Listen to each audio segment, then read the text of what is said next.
Welcome to another episode of The Financially Free Investor, where you will learn information and strategies on how to become financially independent by investing in real estate, something that is not taught openly in our society today. Financial freedom matters so you can live a bigger life, retire early, and do what matters most to you. Get ready to hear tried and true methods to becoming financially free with your host, Jordy Clark. Hey everyone, welcome into another episode of The Financially Free Investor. Today, I wanted to talk a little bit and just get on here and riff about something that somebody told me a couple of years ago, and it made a huge difference in my life, in our investing, and even in my relationship with my wife. So that is, do your actions match your goals? And that alone is kind of self-explanatory, but I'll go a little bit deeper. At the time, I said, man, I really want to buy rental properties.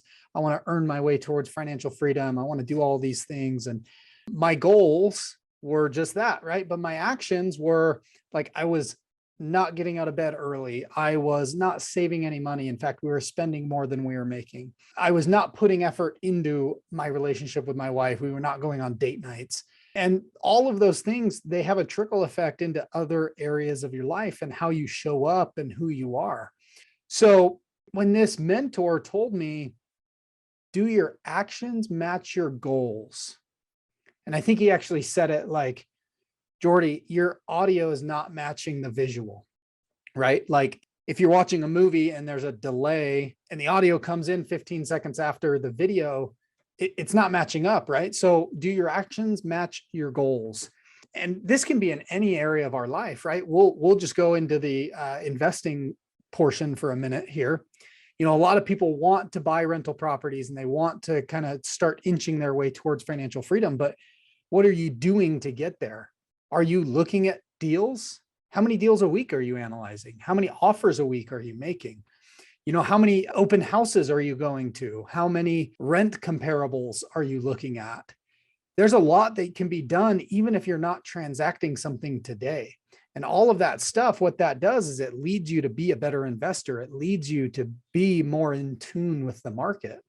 Because you may look at a house that's for sale, or we'll call it a duplex, a duplex for $600,000, and you may go, oh my gosh, that's way too expensive. But I'll be honest, I heard people telling me that things were too expensive in 2014 and prices have now tripled. So, was it really expensive? Well, I don't know. Rents were certainly lower back then. But the point I'm trying to make here is there's a million reasons out there that you can find to not invest. And it is very easy to not invest. Most people are broke. Most people can't cover a $400 emergency. Most people have bad marriages. Most people don't enjoy their time at work or outside of work. Most people don't have hobbies. You can kind of see where I'm getting at. And I don't want you guys to be most people. I want you to live an extraordinary life. I want you to grow and achieve financial freedom and enjoy life and have an amazing marriage and have amazing relationships with your kids or your parents or your siblings.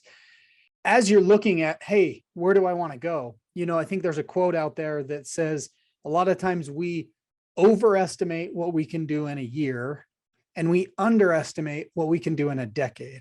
And that's certainly true. I mean, 5 years ago, had you told me that we would have 30-something rental properties, and I would have told you there's no way, right? Like, because at the time we were just crawling out of credit card debt and we were just learning how to work a budget and how to communicate and how to do all these things. And, I would have told you like, no, there's no way. Like, I'm just going to buy one house a year. And that was my plan, buy one house a year for 10 years. And that's fine. But then, all of a sudden, one deal led to another deal that was a better deal, and we bought it. And all of a sudden, just boom, boom, boom, boom, boom. We kind of got to where we are. But every year I reanalyzed where we were at and where we were going.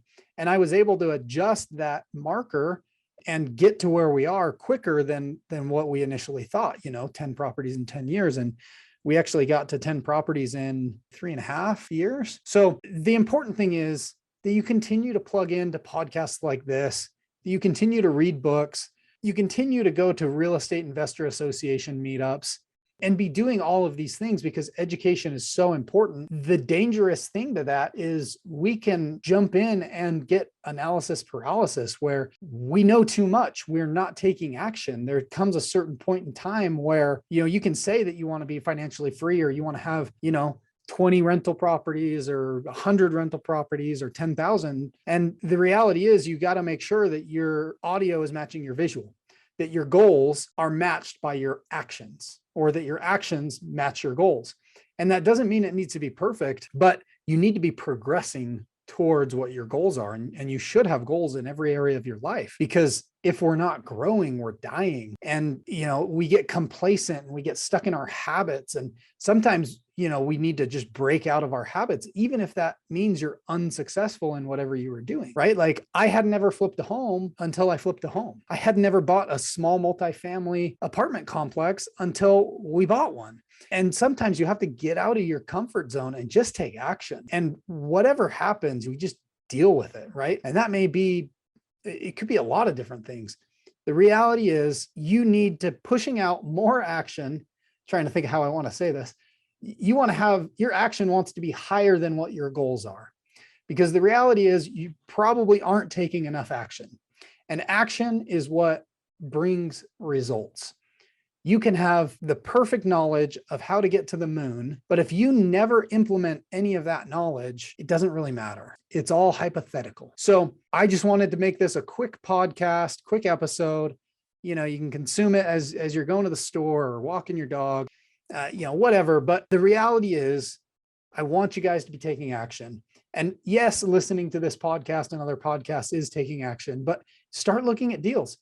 Start analyzing properties, get pre-approved, start hopping on free coaching calls or whatever it may be, and take action, learn. And while you're learning, take more action, buy a property. And what's, look at the upside, look at the downside, look at the worst possible thing that could happen.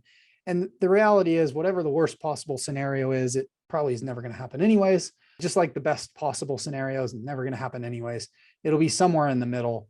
And, if it's anything I've learned, just base hits win games.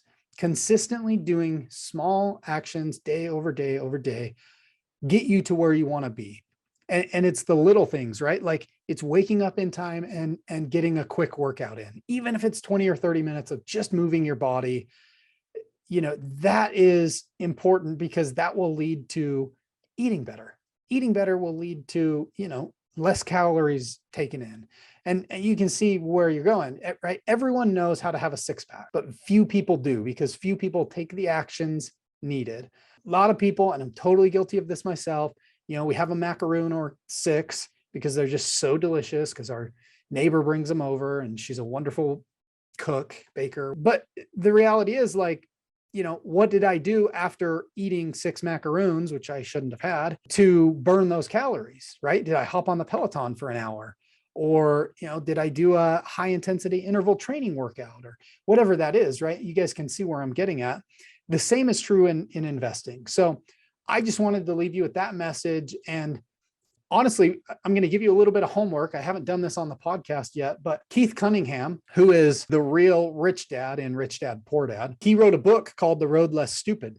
And I'll do an episode on The Road Less Stupid later, but he encourages thinking time. So literally, I've bought his audiobook and I listened to it. And in his book, he reads it. I love when authors do that. But he says, hey, I've given you this information. Now stop and go think. You'll thank me later. And I'm going to pass that on as your guys' homework. So where are 3 areas in your life that you are not taking action to get towards a goal that you could be? And then what 3 things are you going to do in each 3 areas of your life to get you closer to your goal? And with that, I'm going to leave you guys. Have a great day.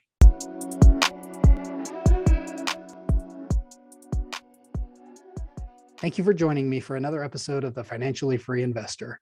If you found value in this episode or know someone who would find value in this information, please share with them, subscribe, and send us a review.